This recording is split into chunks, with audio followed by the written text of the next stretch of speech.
Hello and welcome to another episode of Control Alt Access. You know the drill at this point. We talk about video game accessibility. I'm one of your hosts, Laura, and I'm here as ever with my lovely co-host, Arevia. How are you doing today? I am doing well. I have just watched through all of the Conf. I couldn't mostly not get them live this year, but now I'm up to date, so I'm happy. You've just finished flooding your brain with 2 days worth of accessibility information, as we do every year. Yes. We're not in person this year. Conf Europe has done all of their talks digitally and remotely this year, so you're not seeing us on that one sofa that you usually get us once a year on. But we're still here. We've watched all the talks. We're gonna give you the rundown on what we think of all the talks that happened this year, so that if you don't, like us, have the time to watch 2 full days worth of talks, you can maybe jump into some of the most interesting ones. Yes. Also, it helps that this year they've already uploaded all of the talks as individual video uploads, so you can just jump straight to the link for the one that sounds interesting to you, rather than having to scrub through the 2-day live stream. So that's very good. That was what I did today, so I highly recommend everybody else do it as well. It's in a nice timeline, what do you call it? Like a... Nice and organised. Yeah, what is it called on YouTube? We have like videos. Oh, playlist? Playlist, there we go. Yes. Brain nice fried already. That's alright, we got there. But yeah, shall we start chronologically with, I guess the first one is The Art of Caring. Yes. Which is a talk by Clement Strasser about the game The Art of Fauna. We've talked a little bit about this game before. It is a game that is about, like, making pictures of animals from nature, like basic puzzles, but it can be played by sightless blind players because the back of each puzzle piece is words about the animal, and you can use text-to-speech to put the words together to make the puzzles. Yep. And this was a talk about, like, the accessibility thoughts that went into making that game. Yeah, I really enjoyed this talk. This is one of the highlights for me from the whole Conf. I really loved his like focus on that when you care, you actually get back. Like you actually get things back. He talked a bit about how people were annoyed that this game cost money, but when he explained why and how he used the money, people were often quite like they were willing to delete their 1-star review because they now had an understanding for why this game isn't free, like mobile games often are. Yeah, because the way with this game is that you have, I believe, 10% of the puzzles, so the first 10th of the game you can play for free, and then it's like, hey, I'm a single person that made this thing, and I do kind of need to eat, so, like, get to give me a couple of quid. Yeah, and also... And I think one of the things I really loved was that all the pictures in the game are taken from old school biology books. Yeah. And to sort of pay a bit back to the homage that he had gotten all his stuff for free and not used AI, which is the most important. He did not use AI. He ended up then actually giving back to foundations that take care of different nature and stuff around the world. So he has like bought land, not him, but an organization is funded, have bought land in the Alps to make sure that this will not be built on, this will not be done anything to, so it's conserve the nature life there. There's a couple of really nice things in this talk I wanted to point out. He opens the talk by sharing a little anecdote about one of the interactions he had that made him realise that the accessibility work he'd done was important, where someone who worked at Apple recognised him and walked up and I think wrote a message on their phone just saying, like, hey, thank you so much for the accessibility work that you do, and gave them a little accessibility pin and walked off, and that was very sweet. Yes. But I also really like the way that he talks in this talk about how he, at this point in his career, won't make a game unless the idea is both fun and has accessibility potential. Yeah. And he talks about, like, he had the idea for Art of Fauna and couldn't work out how to make it accessible, put it on the back burner, and it was going on a nature walk and seeing one of those boards that has both a picture of the animals that you might see in the area and then some text about those animals that made him go, oh, that's how I can make it accessible. Went back and was like, now I'll make the game. Now that I've worked out like a way to make it accessible. And I really like that way of thinking of just because an idea can't be accessible doesn't mean you won't something in life won't make you have that moment of that's how I make it accessible. I can do it now. Yeah. I think this is such a unique way of accessibility through design, and I absolutely love it. I think it's so cool, and it's also cool for on the opposite way of somebody who has dyslexia struggling a lot with text, but I could get it read out for me. Then it would make more sense in my head, and also then have the pictures. So the other way is also accessible, and I absolutely love it. Indeed. The next talk is Your Controls Suck, probably, by Carrie Waterton, who we know Carrie. Carrie's lovely. This is a talk that is sort of aimed at making accessible video game controls is about more than just offering button remapping, and that's not to say button remapping isn't useful, but, like, trying to get developers to have, like, a bit more of a big picture look of the other things that, like, good controls kind of mean in an accessible context. Yes, and also I sort of want to sum it down to like motor accessibility often just is KISS, keep it simple, stupid, in the form of like if you can and have the ability to simplify your controllers, it would just automatically be more accessible. Because if you overcomplicate things, you just make barriers for everyone there. A big part of this talk was like, when you start out designing games, you are going to make really complicated control schemes, and just look at your control schemes and go, can I reduce this down? There was an example given of Atomfall where it's like, there's a single button on the keyboard that does 5 different things depending on context. And rather than making those 5 things 5 different buttons, it's like, well, you're never going to be doing these things at the same time. So this one button, dependent on context, can swap what it does. And, like, things like that you can do to minimize your controls, be it stuff like, can you think about ways to make a one-handed control schemes possible, and, like, the ways that forces you to really think about simplifying what your actually important controls are.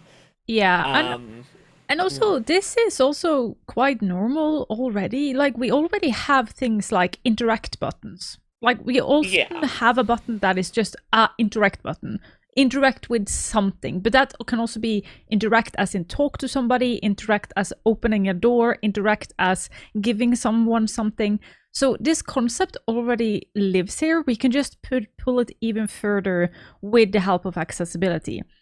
And I also one thing that I could not like shake off myself when I was watching this or listening to this talk was the fact that a lot of times when a game or a console comes out with a new concept, so like the PlayStation 5 came out with a touchpad, every single game they came out with had to use the touchpad. It was just sort of like forced upon you, even when you couldn't use the touchpad because the touchpad in itself was quite inaccessible. And I am surprised that Nintendo, that now came out with the Switch 2 and have the mouse thingamajiggy, do not force it more on us. And I was just like, what is this? Nintendo being the good guy. Again, it still surprises me when they do that. But they have actually now come out with a cool feature and understood that we can't just force it on people just because. I think the wheelchair basketball game, I forget the name of, is the only game I can think of that Nintendo have published themselves that makes it mandatory to use the mouse mode. Yeah. All of their other games have been like, it's entirely optional, it's here if you benefit from it. Yeah. And, like, generally speaking, I think that is a lot more restraint than we normally see from Nintendo on that front. Oh, absolutely. Yeah. But yeah, I think that this talk is really good in terms of, like, it lays out, and this is something Carrie's always really good at with GA Conf talks, is really good practical steps developers can take away.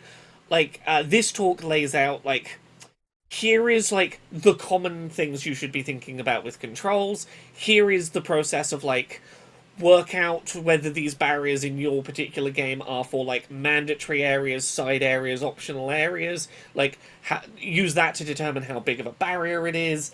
Who does it help? What is the cost versus benefit analysis there?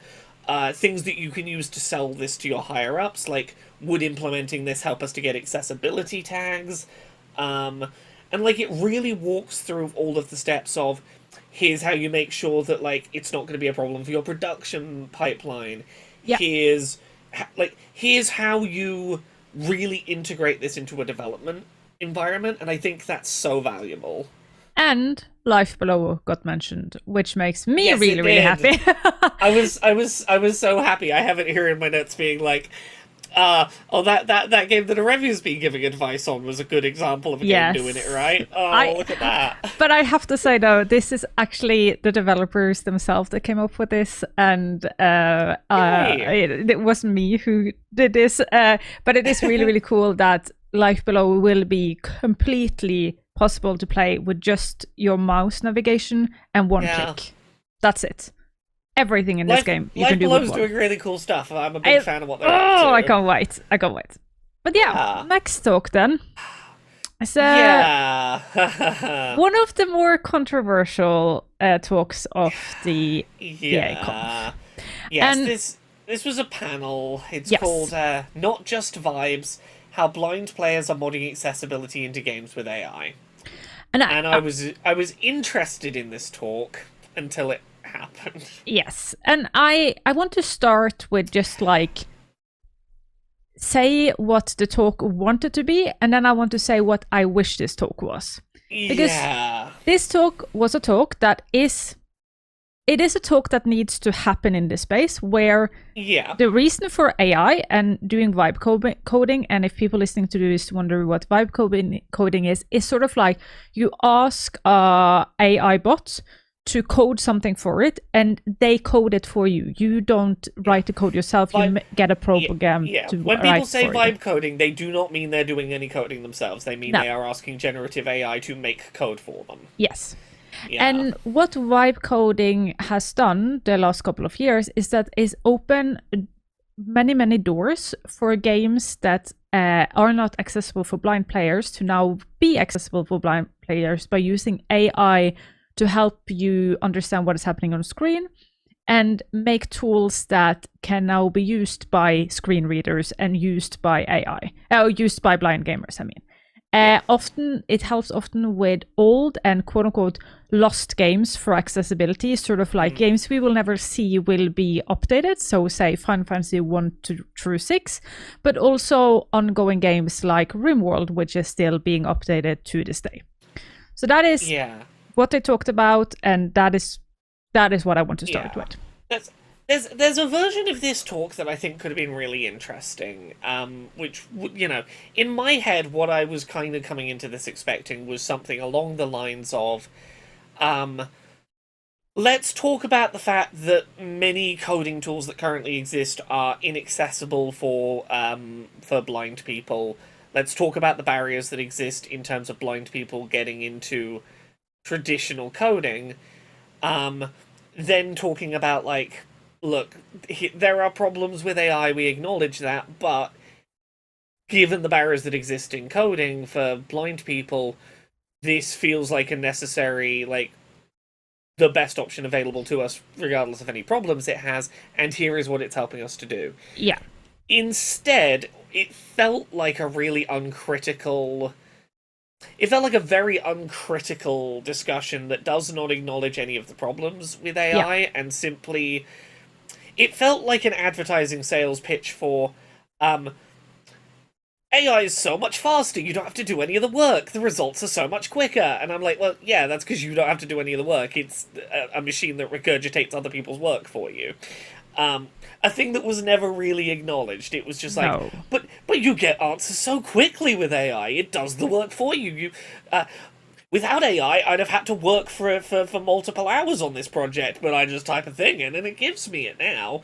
I'm like, it felt like the kind of talk I have heard from a lot of people who don't have access barriers, who just kind of sometimes there's a class of people that just enjoy that AI does the work for Yeah. you, and there are times where this talk kind of felt that way. Yeah, and I think where I want to like say that I think it's a bit not what I wanted to see is that AI has taken so many hundreds of thousands of jobs in this industry the last 4 years.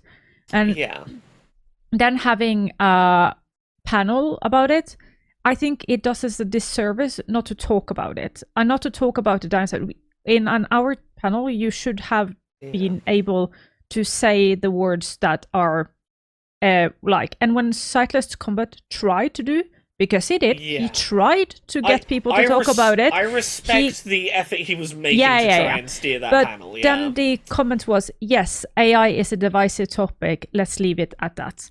And that, I think, is a disservice as also for conference like GA Conf. I think it is a disservice because we need to be able to talk about these things.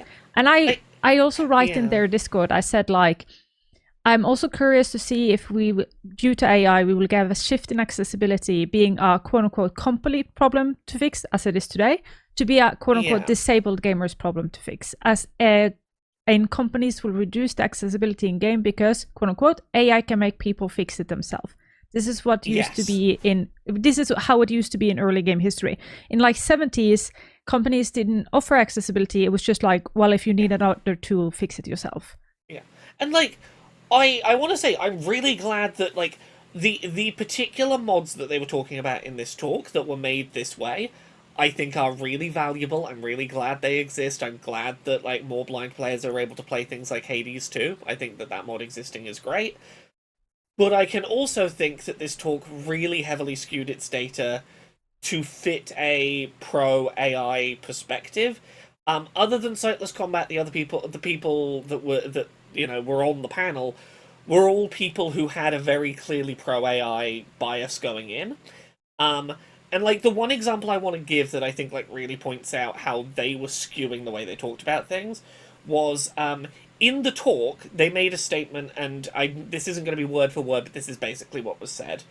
The Slay the Spire blind accessibility mod was made without AI and took approximately 1 year to make. The Slay the Spire 2 mod was available in just 4 days. Now, that is not strictly true, because I was talking to them in the Discord.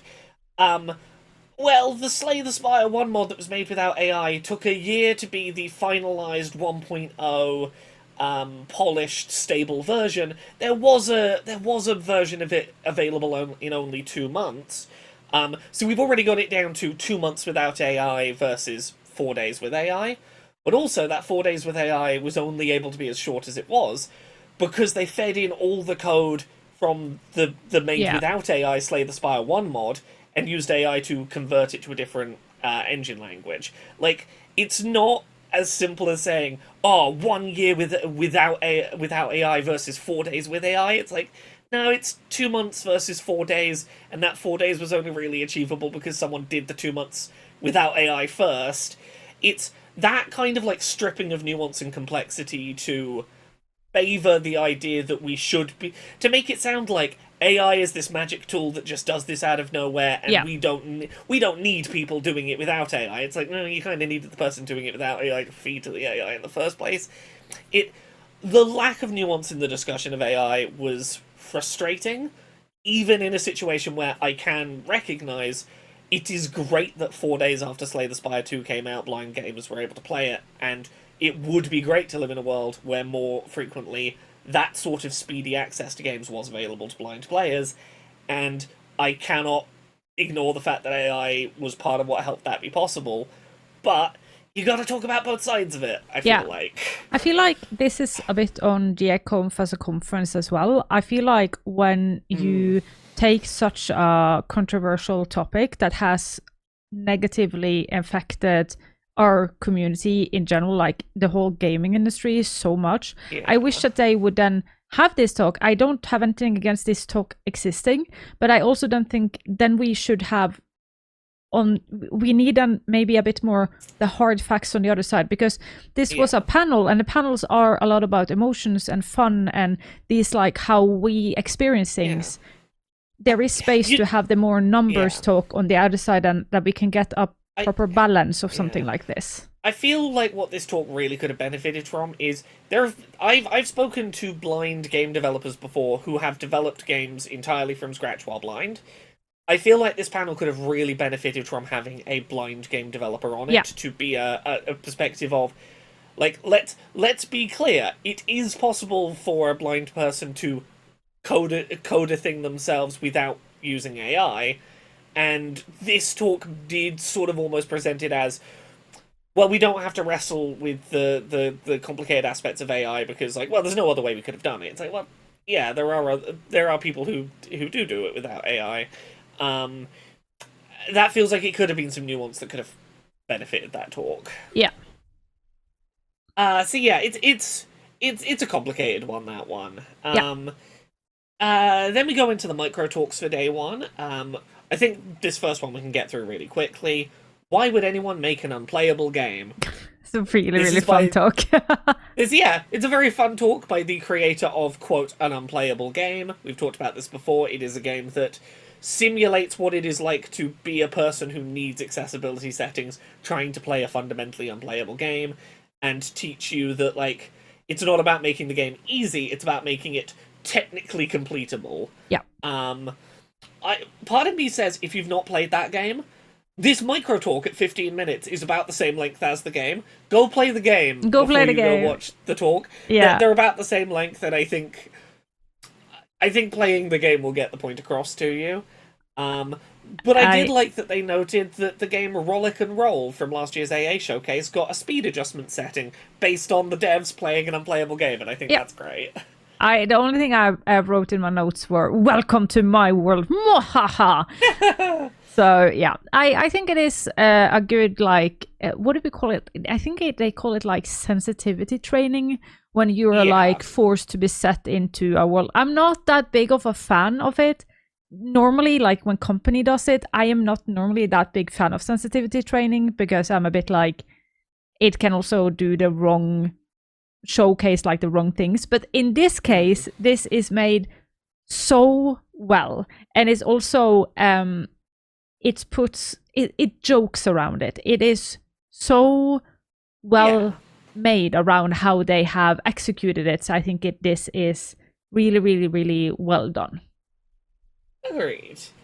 The next micro talk was Diaries of a Trophy Hunter: The Good, Bad, and the Ugly of Achievement Design. This was a talk given by Cameron Keywood. Really interesting talk about, like, the history of achievements in games. Talking about, like, best practices to do or to avoid, like not locking achievements behind, like, difficulty modes, or not turning them off if you have accessibility tools on, for example. Things like pointing out that FIFA has an achievement that you have to buy the premium season pack to get. And just to look at, like, good and bad practices in achievement design, which is an area of accessibility I don't see talked about a lot. Yeah, and it's like what I just wrote is a good talk on how to make good trophy hunting, and that includes being accessible. It's the same thing we always say. It's sort of like, when you just make good design, that automatically has to include to be accessible, because to be human is to be different. So therefore, to design for something that is different, you need to be accessible. And, like, it just comes back to good design practices technically. Yeah, agreed. Then we have Access Denied, the Illusion of Inclusion by Mikey Stratovoitov. Yeah, this one was fun. This is a really good, very important talk about accessibility for game developers in the workplace. Yeah. Talks about things like work from home, fully remote, being, like, a really important thing for, a bunch of different reasons. There was a story shared early on I thought was good that was about Mikey shared an example of, he was working in an office and they introduced air conditioning, and that started to exacerbate a medical issue for him. and his doctor recommended, hey, you should be working from home. And the boss says, if I let you work from home, I'll have to let everyone. No, you won't. Not everyone has a recommendation from their doctor saying they should. Yep. But, like, that led to, like, his bosses telling him, oh, you'll be unhireable if you disclose your disability. Like, they tried to be like, well, you'll never get a job anywhere else being open about being disabled. You'll have to continue coming here even though it's making you ill. Like, the weird traps that people do to try and, like, force disabled people to do things that are not good for their health. Yeah. And it reminds me of a story I also have. I got hired to be accessibility inclusion for a small company. And like that was my job, accessibility inclusion. And we were going to an event and I got placed on a hotel 1.5 hour away from the event. A 2-day conference. And like things like that is the typical. And also I had a hotel at the area, but they were like, that's too expensive, you have to do this other hotel. And things like that. Like, this is not something unique. I think everybody I know that has worked in the industry with accessibility have experienced that when they themselves ask for accessibility, they get denied it. And we need to talk more about this because shame. We need to shame these people. They need to be heard and shamed. And also, because I remember Scope had been talking about this, so I looked up some numbers and I said that in the UK, getting 5% of the over 25 workless due to sickness and disability back into work would save the country £11.9 billion. So like getting an inclusive workplace should be something that is on everybody's wish list. Like every single person out there should want to do that because it is an economic incentive for literally the whole of society to do this. And we know from like numbers that most people who are on disability benefits aren't there just because they're disabled. They're also there because they are forced to leave the workplace because of inaccessibility.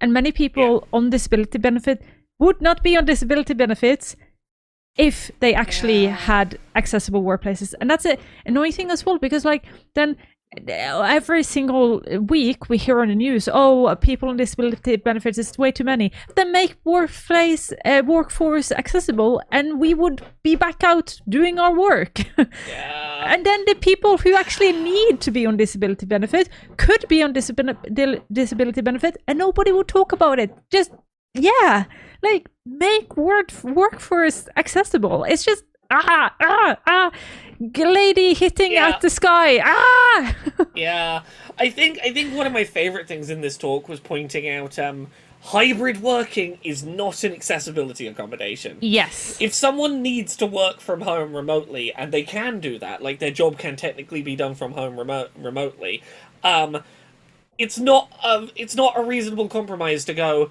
okay, we'll only do that some of the days and then come into the workplace that's going to make you, like, physically ill or, like, is going to be bad for your disability. Do that a few days a week. You can have a few days a week where we accommodate you and then, like, some days where you agree not to be accommodated for your disability. No, if someone needs that accommodation, they need the accommodation. It's not fair to go, you can have the thing your disability needs. The fair compromise is some days you can be disabled and other days you'll have to push it away. Yeah, Laura, can't you please just be disabled when it's convenient for me and my time schedule, please? Yeah, can you agree to only be disabled 2 days a week and the other 3 days a week you can, like, turn it off? Turn it off. Just no problem. Disabled it. It's in the word. Yeah. No problem. The next talk we had was a really interesting one. Yes. If you're interested in, like, the history of accessibility. The talk was called Ken Yankelevitz, a pioneer in accessible gaming. This was a talk by Marcus Sporer, a person who does university, like, historical research on the field of video game accessibility, which is very poorly documented because people were not keeping good documentation in the early days of our industry. But basically talking about this man who got his start making, like, he was a flight engineer who made video game controllers in his spare time. Atari reached out to him and were like, hey, there's this disabled kid who was like disabled in an accident and wants to be able to keep playing games. You make controllers. Can you make him a controller?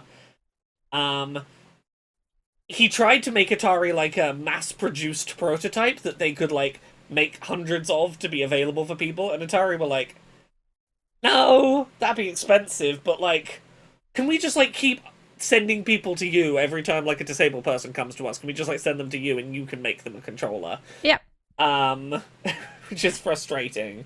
But it was quite interesting to see that like the Feet controller I use today, that technology, he pioneered that in 1981. Oh, yeah. Before I was even born, he pioneered it.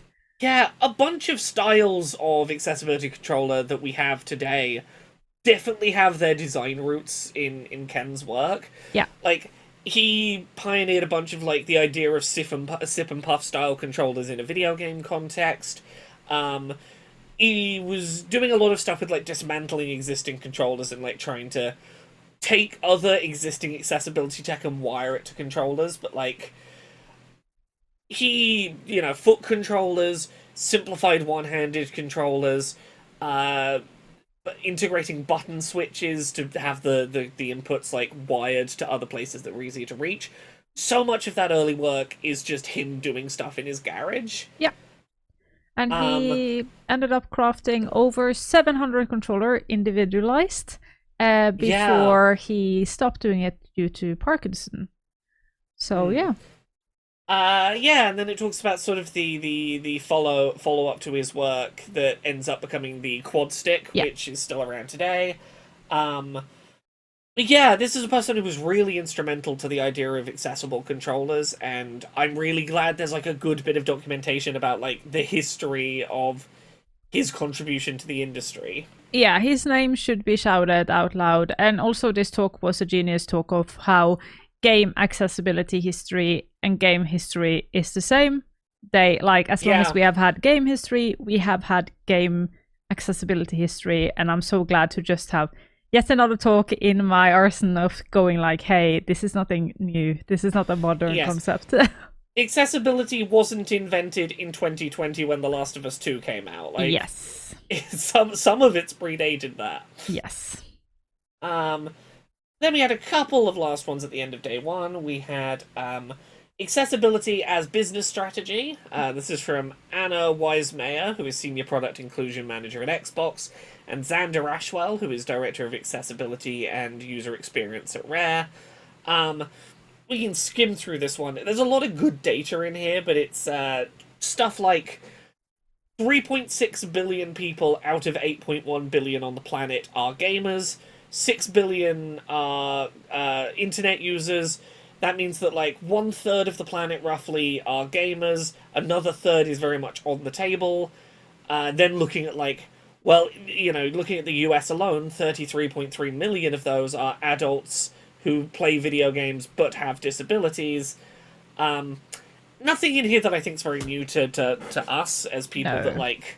those of us that follow accessibility as a space, nothing in here was particularly new to learn, but it is a good primer if you just want to like soak up some of the basic numbers and things, I think. Yeah, and I have my 3 quotes that I really enjoyed from the talk, or not quotes, but like takes. Yeah. Like 16% of of gamers in the US are hard of hearing, but some games have up to 97% of gamers using subtitles, in the form of like, these are numbers that is really easy to correlate how accessibility is used by a plethora of more people than just disabled players. Mm-hmm. And also nearly half the players of Call of Duty access the accessibility menu in their game, which I think is really, really cool. And also how Sea of Thieves is a great example of like when you start accessibility work, it does not need to be perfect. You can actually continue doing it. And year-old saying we have been saying since we started this podcast, the best way to start accessibility work was yesterday, and the second best day is today. And that just sums up the talk from Xander. And I think, and also he said, your audience is likely more diverse than your dev team, so talk to other people. I think that was brilliant, because you don't need to sit on all the answers yourself. You actually can talk to other people. and get a lot of answers given to you by people who has already figured this out from before. Mm-hmm. And then the last one we had of day one was Spectrum Gaming, an autistic-led UK charity creating joyful and safe spaces through gaming. Yes. This is Seri Ashwell talking about Spectrum Gaming, which is a charity that basically offers in-person, but also online, safe social spaces, advocacy and training for autistic children. Yeah. Some basic facts. 80% of the staff working at this charity are autistic. That's great. They have a bunch of stuff where they're basically like, to make sure that these autistic children are safe in the spaces they're creating, there's an interview process and stuff that initially happens. There is a little bit of gatekeeping involved to make sure that the people who are accessing these services are the people who need to be. But in response, they have a bunch of curated Minecraft worlds that they have moderators 10 a.m. to 10 p.m. Monday to Friday to sort out any disputes or anything that to keep things nice and moderated in those communities. Making a space where just autistic children can safely socialize with other autistic children in a space where there are adults to make sure that that is safe and well facilitated. Yeah, and I think that, like you said, most of them are autistic themselves, or autistic-led, which I think is really important. Because I always get afraid when especially about charities about autism, I always get afraid because I am afraid it's yet one of those charities where people without a problem tells us who face a problem how we should handle it. That is not how it should be. You should listen to the people who actually experience things. So this charity does that, and I'm so glad for that. But this is also yet one of the reasons, and I talked a bit about it in the Discord, why I really, really hate the things that is starting EU now, where we age limit gaming and social media with actually not only Discord has rules of stuff. I'm not talking about that, but actually people having to identify verification themselves to access internet. That is horrible, and I want to just point out that when you do that, you take away access for the most vulnerable people of your society, and you take away privacy for grown-up humans that should be able to decide themselves what they do with their own time. And I'm so pissed because Norway is now trying to get it through as well, and it seems like a lot of people is just voting yes because but think about the children, clutch my pearls, and oh my god, and not thinking the actual consequence. Yes, think about the various children that aren't going to be able to access things they need to access, or will lose access to social spaces that are accessible to them because of, some of these things. Yeah. But also, it was so nice that she pointed out that gaming is there to decompress after a long day. Yeah. Yesterday, I am trying to so I've been sick for 8 months. I'm finally starting to be better and finally getting over the sickness, getting back into training. So yesterday, after I've been working out, I had to not do anything, be in my cage of no sensory input other than Tamagotchi life, because I needed to decompress after my body had to do the strange thing of working out again. Gaming is so important, and I absolutely love it. And it was a really wonderful talk that made me cry when I watched their little trailer for the Minecraft world. I highly recommend people checking it out because it was so cool. Indeed. Then we get on to day 2, which started with Wednesdays, Designing for Accessibility, by Pierre Corbianis. This is a game we've talked about a little bit before. It is a game that has quite heavy themes in it. It tackles themes of childhood sexual abuse and incest. The developers wanted to make that story, as heavy as it is, wanted to make it as accessible to as wide an audience as possible. Because, and I think that they made a really good point early on with this, we need to talk about these topics if we want to best protect children and vulnerable people from experiencing these things. And if you're going to have conversations about these topics in ways that protect people from becoming victims of them, those conversations need to be accessible. they pointed out early on people with disabilities are far more likely to be the victims of things like CSA and incest, and as such, like, it is really important that these kind of stories be accessible to the people who are most likely to be victims of these. Yeah. And I think that one of the coolest accessibility features of this game is that it has like a traffic light system almost, where every chapter of the game you get told if this chapter is going to include something traumatic. And he said that that was to make sure that people can still laugh, because it is a slice of life game still. And there are times where it's meant to be funny and people weren't laughing because they were too on edge of like, is this about to be a heavy scene? Yeah, because nobody likes to laugh of a joke and then the next punchline is something that is horrible, and then you go, whoa, I am not that horrible of a person. So this, not only is this a really good way of indicating when people need to be in the headspace of wanting to go into the next chapter, but also giving you the point of going like, hey, it's safe now to laugh about this. Is this a safe place to have fun and joke about things again? You can laugh about things, and then we will hit you in the face in the next chapter, but that's okay. We will let you know before we do it. Nice thing that came up in this talk was them talking about ARTE, their publisher, Arte, has a list of 92 accessibility points. They looked through for their game. They were like, well, 24 of them are already in place due to our core design. Some of them aren't applicable. What's the cost to do all the remaining ones? And like, did the maths of like this from this big starting list.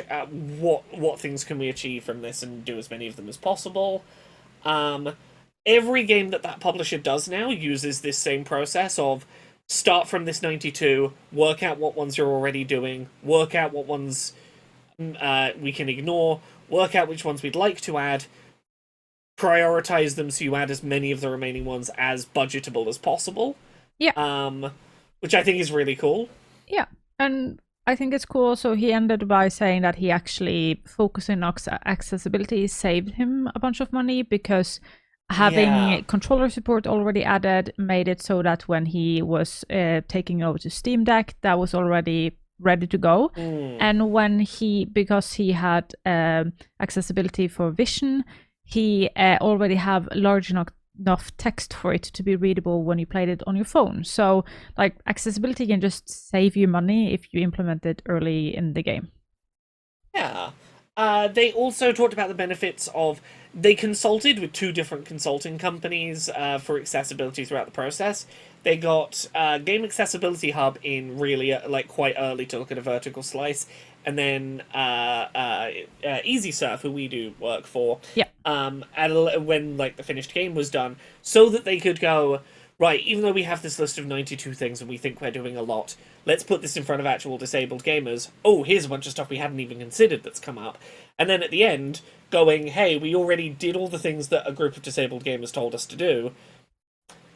Let's get someone in just to double check that in practice we successfully did what the last group, the first group didn't miss anything, or that we've done everything properly that they recommended. And that second group didn't have to give much feedback at all, because they followed the advice well from the first group, etc. But like, that kind of do it early and then do it again later to check you didn't screw up. Great approach. Yeah.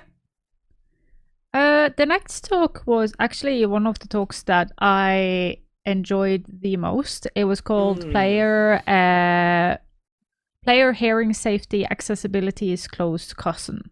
And it was a talk about the actually safety around audio.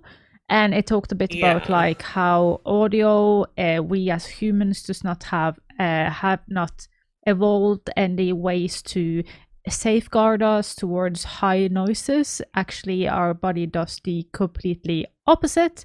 It increases when we hear a loud noise. It keeps on like being more attent, and also it gives us dopamine, so we want to trigger that loud noise all the time. And also that safety guidelines for hearing from the World Health Organization actually is really, really close in a Venn diagram to what we have as game accessibility guidelines for audio. And I think it's really cool. One of the things that this whole talk started about was how audio sliders saves hearing, and he talked about esports person, player, gamer, esports player who played CS:GO, and he needed to have the volume so loud to be able to hear the footsteps of the enemies when the enemy come, that whenever a bomb or a grenade or a flashbang went off in the game, that destroyed his hearing a bit and a bit. Even when he got killed in game and then went up to spectator mode, he still just had the sound loud. But the problem was that since he has done this for so many years, even though it is not especially loud, it was loud enough to give him tinnitus now in later life. So he developed our own little plugin that you can put into CSGO to make sure that when you're spectating, the volume just gets reduced. So you save your own hearing. And this is like, it feels really smart to talking about it. It's a safety guideline that we can all should know about. 1 in 5 of the age 20 to 29 in the US has some damage to their hearing. These are good tips to take with you, and also understand that your game can actually hurt people. So you should also understand that you have to take precaution. And they talked about direct things you can do to make sure that people playing your game, even if your game has loud sounds, make sure that they don't get hurt by playing your game. And he talked about your YouTube. Yeah, that's cool. That's always nice when I get jump scared by like, oh, that's me. And I was quite surprised because they said like 80 decibel. You can hear that for 40 hours a week, and they consider it still to be safe. And for every 3 decibel goes up, the time you can hear it before it's not safe anymore reduced by half. So if you can listen to 80 for 40 hours, you can only listen to 83 for 20 hours. Yeah, so the thing about the decibel graph, as we generally talk about it, is it's not a linear graph. It's not like 88 is 10% higher than 80. It's that every 10 decibels you go up, you've doubled in volume. It's an exponential curve. So like it sounds like only a few decibels higher wouldn't be that bad, but it's like no, it very quickly you go over that threshold where it's like he used the metaphor of it's like radiation. Yes, or X smoking. amount of radiation is safe for X amount of time. Yeah.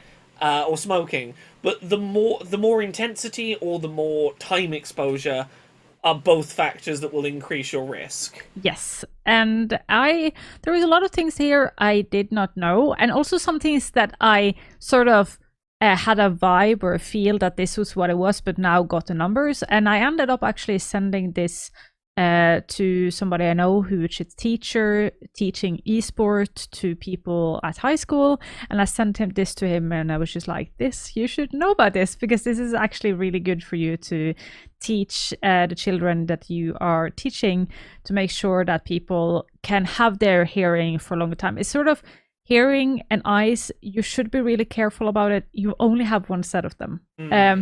If you get a cochlear implant or you get other helping tools, they are not the same. They do not they do not give you back your hearing. It just helps you. It's not the same. And if you damage your hearing, you are effed, because there's no way of getting it back. Once it's damaged forever, and it's important knowledge to know. Indeed. Then we had a talk called The Shadow Interface and Screen Readers. Yep. Again, a really good, practical talk for game developers about, basically the fact that tools like screen readers, and there are other tools, but I think screen readers is the really easy example to give of this, aren't looking at the pixels on the screen to read them. No. There is, an invisible second version of your user interface that screen readers are getting access to. And that needs to be laid out in a really specific way. This is important for things like braille displays, hover text, switch control, eye tracking, Um, Basically, the idea is, let's say you go to a Wikipedia page for something as a person, a sighted person. You don't read every single word on that page to find the information you need. Yeah. You skim that page looking at headings until you see the heading that's probably correct, and then start listening you start reading one paragraph at a time. That one doesn't look right. I'll skip to the next paragraph. Yeah. You need like a hierarchy tree that you use as a visual person to go find the most likely place the info I need is, then get more specific, then get more specific. Text to speech has to work like that. Text to speech can't just go read everything on the page in order as one big chunk of text. You've got to set it up so that people can like jump between their tabs, so that like if someone's using a switch to go like hop me between interactable elements, that it's doing so in a sensible order that makes sense and not just randomly hopping between links. You need to look at you need to be really aware of this kind of structure when developing things. Yeah, I think a really good quote from the talk was that screen readers are scanning for structure, not listening linearly. Yes. And I think that is really, really well said. I learned a lot of things here, but this is a heavy talk. This is quite a developer heavy talk. But I learned a lot of things, which isn't often that many times now when I've been in this industry so many years. I'm always really, really happy when I learn some new stuff. And I also think it is cool that she talked about how bottlenecks are almost never the user's fault, and it's always how hierarchy and structure is made up. So it's important. And also, I think... I just one last thing. I also think it's actually really cool because she dared to say something that I think a lot of developers sometimes are afraid to say. And that was that she said to us who are like accessibility expert that like, it isn't always as easy as you make it sound like. It isn't just to do these simple steps and then you have an accessible game. Sometimes actually implementing it is hard and it's hardcore and it will take hours and days and months and years to be able to do it. And she talked a bit about how screen readers, yes, they have this similar setup, but if you put it on an iOS or an Android, it will actually be different. And I'm really glad that she's saying this because then this will make me go, okay, next time I talk about blind accessibility, I have to then make sure that I also understand that it has its limits. So maybe it will fit better for somebody who focus on a game that is mobile game only for the ISO or something like this. I think it was really cool of her to be able to dare to say things, because a lot of devs don't want to scare away us who are accessibility expert, and she dared to say the words a lot of people don't dare to say. I do think it's important that there is another thing she said there that I think is an equally important takeaway, which is something like screen reader implementation is only really likely to be one of those big insurmountable problems if you don't think about it from the start. Yes. If you think about it early, it is a very manageable thing to manage. It is only when you haven't thought about it and then you get a chunk of the way in and then you have to try and retrofit it, that's where the problem comes in. It becomes a nightmare to do. Yeah. So yeah, then we had a panel talk called UI and Accessibility. This involved Patricia Hodgson, who was the UX designer that used to be at Ubisoft, David Moore, who was senior UX engineer at Rare, Elisabetta Andriani, senior UI designer at Ubisoft, and Hannah O'Hare, senior technical UI designer at Rebellion. This is a panel that it was enjoyable to listen to, but I'll be honest, there was not a lot for me to learn from this.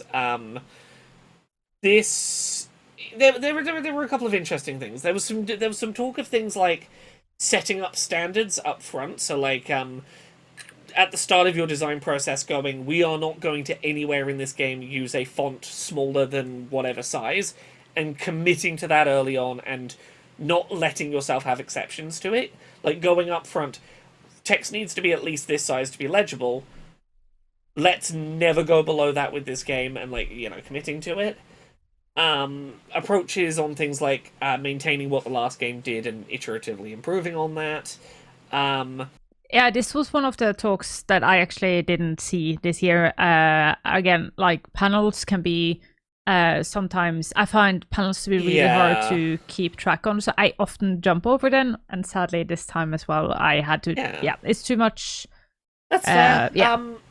I think there's like two things I would maybe point out that were good from this talk. And it's not to say the rest of the talk wasn't good. It was a lot of discussion of very basic things that like were not particularly notable to me.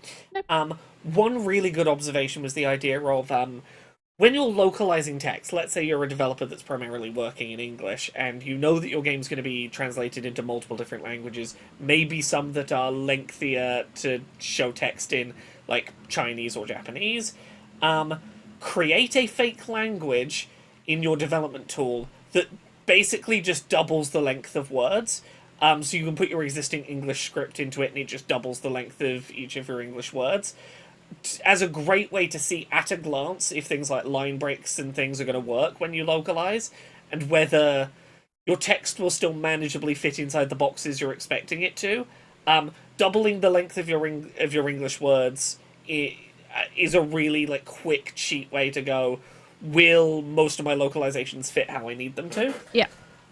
And also there was just some good discussion of like the fact that the medical model of disability says you need to find workarounds to your disability, whereas things like the social model of disability take the approach that others need to be making accommodations, like reasonable accommodations for your disability. It's not your job to have to work around them yourself. Yeah.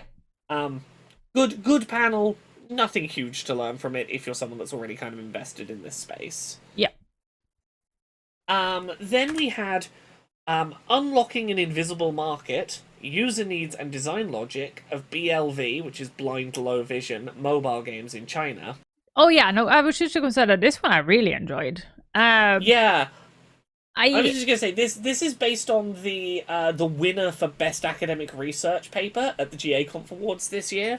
And I'm really glad that a kind of hard-to-access academic paper got boiled down into an approachable half-hour talk. Yes, and also there was two things that I want to say about this. For the first, it was based on the games market in China, and I am glad that we are starting to talk about it, because the West keeps on only approving things coming from two countries often in Asia, and that is Japan and South Korea. There are so many markets that does a lot of good things in Asia, China in gaming being one of them. And a large country with a lot of investors and huge markets and huge like studios, we need to talk about them. They're a huge untapped market for game accessibility. So I'm glad we're talking more about it and letting people get their eyes up for this big market in China. Yeah, I like that they also acknowledged that alongside China, Africa as a region is basically... China and Africa are basically the two places that are seeing massive mobile game growth right now, and that are like really important areas to be looking at what the trends involving are. Yeah, they assume that 2.4 billion users will be mobile gamers by 2029. Yeah. That's insane numbers. Yeah. And, talking about the market for blind and low vision accessible mobile games, this talk focused on one single mobile game development company that is designing their games to be blind and low vision accessible. This one company and their 3 games that are currently released have 600,000 daily active players. That is a big market already for games that are being made accessible sort of... fundamentally. They talked about a lot of the challenges that this developer's games face, things like so one of the games they talked about in specific was this auto battler, and being like, there is lots of information that the player needs to understand at once, and we need to make sure that audio channels aren't overlapping. How do you maximize getting as much information to the player as possible, as quickly as possible, so that you're not talking over yourself in real time as the player needs this information? Yep. They also talked about blind and low vision gamers generally getting really frustrated when developers treat blind players as needing simple experiences. Like, they want to be challenged, they want to be treated the same as other gamers in terms of like the complexity of experiences they're being presented. But yeah, very good talk. Really nice to see an academic paper broken down in a good, accessible way. Yeah, and like I also like that she pointed out how gaming is a huge form of giving community to people, and Yeah. also that she like mentioned it a bit, but like how AI again is positive, but it puts like there seems like a lot of stakeholders then thinks that, oh, we have AI now, so now we put the problem back on the players and not the game studio itself. So they go like, oh, but you have AI, so you personally, as a person, as a single gamer, need to fix your own problem rather than the company making games accessible. And again, I'm glad that she pointed that out, which is something that I pointed out in the Discord for the other talk, that is a scary thing if that is the way we're going due to AI. So I'm Yeah. glad. I'm glad she pointed out. And if not, there is like a really short, she has like a, this is the take from the talk at the end. So if you just want to see that, you can just look at the last pictures you have on her slide, and she quickly go through what the finding of their studies got. Yeah. Then we had accessibility as a product metric, how to advocate for it with business shareholders in mobile games. Again, lots of focus on the mobile market, but I do think that almost everything this talk talks about can apply outside of mobile Yeah. gaming. Like, so much of this is really applicable to the wider games industry in terms of selling accessibility to the people who have the money and maybe don't care on a moral level about accessibility, who just want to be convinced numerically that it's important. Um, it talks a lot about, like, mobile in particular is very fast paced and metrics driven. The shareholders are like, will often be like, what's our return on investment here? Every feature is competing for time and budget. Trying to find ways to reword the ways you're talking about accessibility to appeal to the people you're trying to get that message across to. Um, some good examples is like if your shareholders are saying things like, well, our players don't need accessibility, you can point out for mobile games, mobile players are already playing one-handed often on their commute, playing in noisy places or with no sound, on things like a shaking bus where their inputs might not be accurate, small text might be hard to read, it might be a child or teenager reading with a different reading level and attention span. These are all things that are going to be helpful to disabled people but already appeal to your core market anyway. Yeah. That maybe this is a starting point. You know, it's trying to find those kind of ways to pitch accessibility is not a niche thing when you try and sell it to these people. Yeah, and I think it was really a nice way of putting it. When you have a mobile game that is free, it's really important for you to get the player to get to the first ad. That is really, really important for people that play when they play, or for the developers when you have a free mobile game. And she talked a bit about how if your game aren't accessible, the people will drop off before in the tutorial and before they come to the first ad. So they are actually a zero-sum player.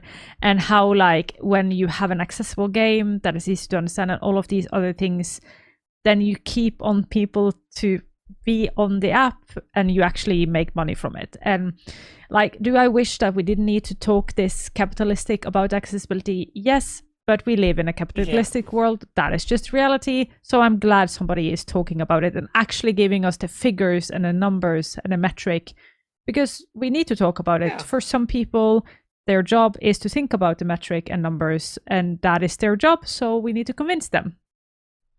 Yeah.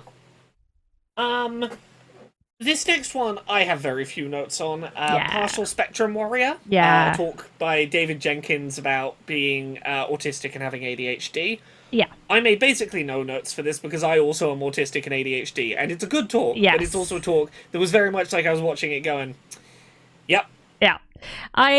I talked about the only 2 notes or 3 notes I said was it's fun to see more talks about autism, because I myself, after the talk last year about autistic burnout, that is what made me go and get checked and then getting my autism diagnosed.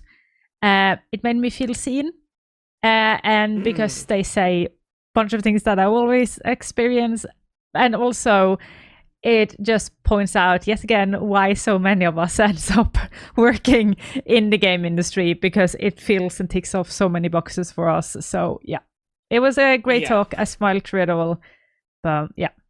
Yeah. And then there's my talk. Then your talk. That was good though. I'm glad that you might have done it other places as well, but I'm glad to see that you're pointing out the numbers. This is the first time I've done this talk. Oh, awesome. So this was the statistics behind accessibility advertising, and this is basically a 15-minute micro talk that I wedged more than 15 minutes of stuff into as best I could. Talking about the Accessibility Summer Showcase in terms of, like, what are the raw numbers in terms of, like, numbers of people who saw the showcase, how has that trended over the last few years, how does that break down based on, like, the main showcase, BSL, ASL audio descriptions, what kind of impacts did we see in terms of, like, press coverage, what actions were taken to maximize prominent placement in pre-Summer Games Fest advertising, what the numerical impacts were in the first 2 years of Steam, giving us some degree of promotion, and then looking at individual games and where applicable and where developers were happy to share, talking about, like, specific games that showed up in the showcase, what impacts did they witness as a result of being in the showcase? So, like, what numbers of wish lists were they getting in, like, a 4-day window around the showcase happening? Was it leading to increases in sales? Was it leading to things like... I talked a lot about Periphery Synthetic and, like, the role that the AA Showcase had in that getting press coverage and then sort of awards nominations. And basically trying to give as much numerical data as I am able to give as someone that, like, can't break terms and conditions for certain places that I'm tracking numbers, and also has to rely on developers to be willing to openly share some stuff. How much numerical data can I give people to go, there is a financial benefit to accessibility advertising. There is a consistent audience coming back year after year looking for accessible game advertising delivered in this way. It is having a tangible impact, like this is the percentage of people who watch this showcase who go and wishlist a game on Steam, and trying to package that information up in a way that goes, look, if you can make a little trailer, this is probably the return on making that trailer you will get. If getting another 1,100 wish lists on Steam is worth producing a couple of minute long trailer, consider doing that. That's a measurable thing that is a measurable response you might see to putting in this work to talking about accessibility. Yeah, I was also surprised when you showcased, like, how much Steam stepped up and Valve stepped up, like, actually helped, and I'm really, really glad for that, because I did not know that. Yeah, the Steam numbers from year 1 to year 2 of being on Steam really jumped up a lot, and I think a lot of it was to do with not just being on Steam as an event, but, like, getting them to place me alongside the other Summer Games Fest events. It made a big difference in terms of, like, the raw numbers of people who aren't accessibility people who still came across the showcase and looked at those games. And trying to bridge that gap of, this is a niche thing I shouldn't pay attention to because I don't need accessibility, to it being a thing people went, well, I'll still look at what games are there. Yes. So yeah, we'll see. I might end up doing another version of this talk down the line, depending on how the next couple of years of the showcase go and if there are any particularly interesting insights that come out of it, but it was nice to be able to give some tangible info about, like, hey, if you do, like, a dedicated blitz of accessibility marketing, here are some impacts that might have for you. It was nice to see. The next talk was the last one that I didn't get to see. I didn't have time. I could talk about this one quickly. Unseen Diplomacy 2, developing accessible room scale VR. This talked a lot about many of the challenges that this development studio had with making their room scale VR game accessible. Some of the things that got talked about included needing to make sure that their art design was strong enough that it could still be visible and understood at low resolutions, because obviously each eye is seeing a relatively low resolution in a VR headset because it's rendering twice, but also it was important to them, budget-wise, that they wanted to be able to run on the Oculus Quest 2, or the Meta Quest 2, because that is, like, the most affordable entry-level standalone VR headset. It is the popular mass market one. and they wanted to make sure that everything in their design was cleanly legible on the resolution of that budget headset. Yeah. They talk a lot about the fact that like prescription VR lenses are rare, and needing to account for the fact that someone may not feel comfortable wearing their glasses inside their VR headset, and still needing like the overall design to be clear enough in that context. Generally, photorealistic textures become hard to see in VR. The fact that players can put their head right next to an object can make visual flaws show up really easily, and like the sort of design considerations that leads to. Players need to know what the robots in this game are doing. They need to be able to hear robot callouts and what direction they're coming from. That's hard to do if the robots are far away or around corners, things that would dampen the sound of them in a player's ears.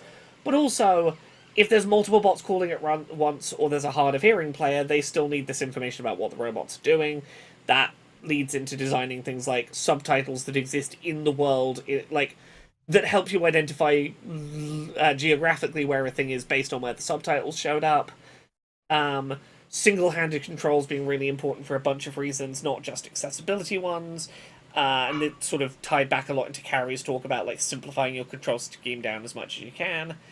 And then also getting over the fact that they wanted this to be a room scale experience, and going, that's our intention, but we do still need to make sure that like seated play options are available. Find ways to make this game accessible for people who can't like duck down to the ground to get underneath the laser wires they're trying to get past. What are your options to work around that? Yeah. Good talk. VR accessibility is a really underexplored area of accessibility, and there's a lot of good insights in there.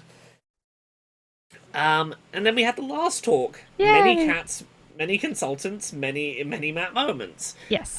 Which was a talk given by and about Many Cat Studios, who are a video game accessibility consultancy group who do really wonderful work. Yes, and it was like their story, and it's so nice that even though Chris's story is more about like industry-wise, I see a lot of the same problems and barriers I have had with my content creating thing, and like it was just nice.